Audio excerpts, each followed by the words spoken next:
Saudi अरब और भारत के बीच होने वाली है मेगा डील। भारत की नई क्रांति के आगे झुक गए विकसित देश।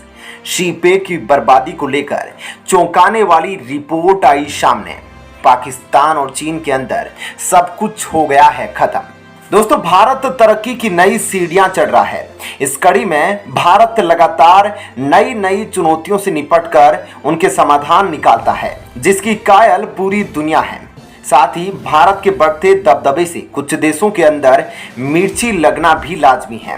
भारत उस मुस्लिम देश के साथ मेगा डील करने वाला है, या यूं कहे कि भारत उन दुश्मनों को थप्पड़ जड़ने वाला है जो भारत की टेक्नोलॉजी, भारत की तरक्की पर सवाल उठाते हैं, भारत को एक मुस्लिम विरोधी देश कहने की जुर्रत करते हैं। दरअसल दोस्तों, एक बहुत ही बड़ी खबर आ रही है और कहीं ना कहीं हम सब देशवासियों के लिए बहुत ही बड़ी खुशखबरी है, जिसको सुनकर हमें गर्वित होना चाहिए।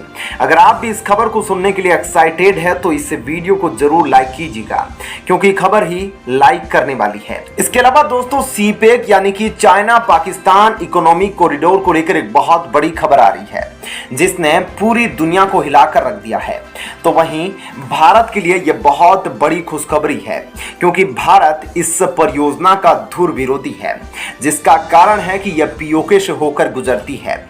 ऐसे में दोस्तों, इन दोनों खबरों के बारे में हम डिटेल में जानकारी लेंगे, तो आप इस वीडियो को अंत तक देखते रहिएगा। दरअसल दोस्तों, खबर कुछ ऐसी है कि अब सऊदी अरब की ओर से एक बहुत ही बड़ी खुशखबरी देखने को मिल सकती है, जिसका संकेत खुद भारत सरकार की ओर से दिया गया है। जी हां, आपको बता दें कि भारत में डिजिटल बैंकिंग के क्षेत्र में क्रांति लाने के बाद अब यूपीआई ग्लोबल होने लगा है। दोस्तों, यूपीआई की शानदार सफलता के कारण कई देश इसका इस्तेमाल करने को प्रेरित हो रहे हैं और जल्द ही इस कड़ी में सऊदी अरब का भी नाम जुड़ सकता है। जी हां, भारत और सऊदी अरब के बीच खाड़ी देश में यूपीआई के साथ साथ रुपे कार्ड के इस्तेमाल पर भी चर्चा हुई है। इसके अलावा दोस्तों, अब दोनों देशों के अंदर रुपये और रियाल में व्यापार की संभावनाओं पर भी बातचीत की गई है। यानी कि दोस्तों, जिन भी मुद्दों पर यह बातचीत हुई है उसकी सबसे ज्यादा चोट अमेरिका को लगने वाली है और इसके बाद चीन पाकिस्तान को, क्योंकि यह देश नहीं चाहते कि भारत सऊदी अरब के साथ संबंधों को मजबूत करे। इसके अलावा अमेरिका को बड़ा झटका ऐसे है कि अगर भारत सऊदी अरब के साथ व्यापार रुपये और रियाल में करेगा तो इससे एक बहुत बड़ा अमाउंट विदेशी मुद्रा भंडार का बचेगा दोनों देशों का और साथ ही रुपे कार्ड और यूपीआई की वजह से भारत को बहुत बड़ा मुनाफा यहां पर मिल सकता है। जैसा कि अब खबरें आ रही है कि सऊदी अरब इनको स्वीकार करने वाला है। और दोस्तों, ये भारत के लिए बहुत बड़ी अपडेट है। आपको बता दें कि हमारे जो वाणिज्य और उद्योग मंत्री है पीयूष गोयल जी, दोस्तों गोयल की 18 और 19 सितंबर की रियाद यात्रा के दौरान ही इन तीनों बातों पर दोनों देशों ने चर्चा की है। और दोस्तों, इसकी जानकारी खुद वाणिज्य मंत्रालय ने सोमवार को जारी एक बयान में दी। बयान के अनुसार यात्रा के दौरान गोयल ने भारत सऊदी अरब स्ट्रेटेजिक पार्टनरशिप काउंसिल की मंत्री स्तरीय बैठक में भी हिस्सा लिया।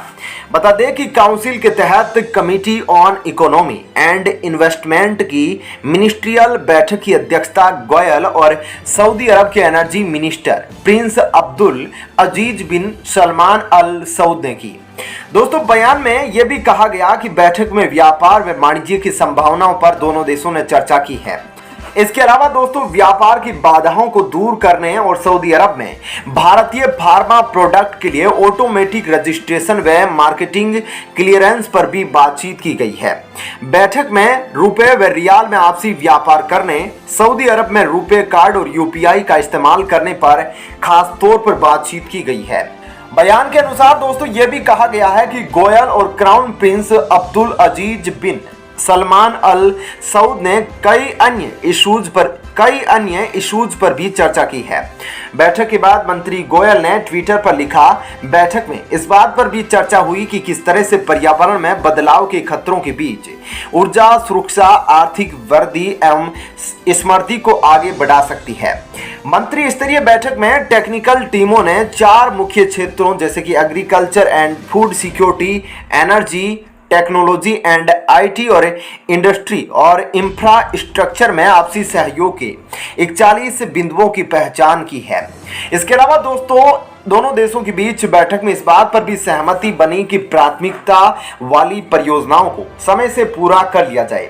वेस्ट कोस्ट रिफाइनरी के विकास, एलएनजी इंफ्रास्ट्रक्चर और भारत ने स्ट्रेटेजिक पेट्रोलियम स्टोरेज के डेवलपमेंट समेत सभी संयुक्त परियोजनाओं में सहयोग बनाए रखने पर भी जोर दिया गया।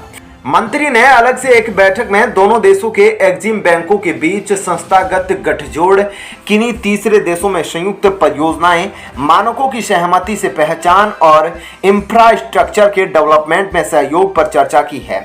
तो दोस्तों, कहीं ना कहीं भारत लगातार अपने को मजबूत कर रहा है और इसी कड़ी में दोनों देशों के बीच जो ये रिजल्ट निकल कर आ रहा है बातचीत का, वो बहुत जल्द भारत को मुनाफा दिलाने वाला है। चलिए, यह तो थी पहली खबर, अब जानते हैं दूसरी खबर को। दोस्तों, पाकिस्तान के महत्वाकांक्षी चीन पाकिस्तान इकोनॉमिक कॉरिडोर यानी कि शी-पेक परियोजना को लेकर एक दंग करने वाली खबर सामने आ रही है। इस प्रोजेक्ट को लेकर पाकिस्तान को चीन से मिलने वाली मदद अब बेहद कम हो गई है। मीडिया रिपोर्ट्स की माने तो सीपीईसी प्रोजेक्ट से जुड़े सदस्यों को पाकिस्तानी सरकार दबाने की कोशिश कर रही है। फिर भी कभी कभार इस प्रोजेक्ट को लेकर रिपोर्ट्स सामने आती रहती है। अब कहा जा रहा है कि इस प्रोजेक्ट को आगे ले जाने में पाकिस्तान को गंभीर चुनौतियों का सामना करना पड़ रहा है, जो कि देश के बिजली क्षेत्र के विकास में एक बड़ी बाधा है। इनसाइड ओवर की एक रिपोर्ट आ रही है दोस्तों, जिसके मुताबिक ये खामियां स्पष्ट रूप से इस बात को उजागर करती है कि पाकिस्तान चीन आर्थिक गलियारे प्रोजेक्ट से जुड़े कुछ प्रमुख बिंदुओं को हल करने में असमर्थ है, जिसके चलते चीन इस प्रोजेक्ट के लिए निवेश का प्रवाह कम करते जा रहा है। दोस्तों, पाकिस्तान द्वारा सीपीईसी की वास्तविकता को गुप्त रखने के प्रयासों के बावजूद समय समय पर पाकिस्तानी सरकार के विभिन्न अंगों से पता चलता रहता है कि परियोजना स्थानीय राजनीतिक हित और वैश्विक जांच का विषय बनती जा रही है। उदाहरण के लिए 2020 में पाक सरकार द्वारा गठित एक आंतरिक समिति लीक रिपोर्ट ने बिजली क्षेत्र के सौदों में पारदर्शिता की कमी को उजागर किया था। इनसाइड ओवर की रिपोर्ट के अनुसार इन परियोजनाओं की वापसी की दरों ने देश में बिजली क्षेत्र में सर्कुलर ऋण को बढ़ा दिया है। बिजली क्षेत्र पर बढ़ते कर्ज का असर पाकिस्तान की वित्तीय सेहत पर पड़ रहा है। बहुपक्षीय चीनी ऋणदाताओं के साथ पाकिस्तान की बातचीत में यह गंभीर मुद्दा नियमित रूप से उठाया जा रहा है। ऐसे में दोस्तों, आपका इस खबर पर क्या कहना है? अगर चीन यहां पर अपना ऋण देना रोक देता है तो यह परियोजना बहुत जल्द बंद होने वाली है। क्या कहना है इस खबर पर जरूर बताएं। धन्यवाद। जय हिंद।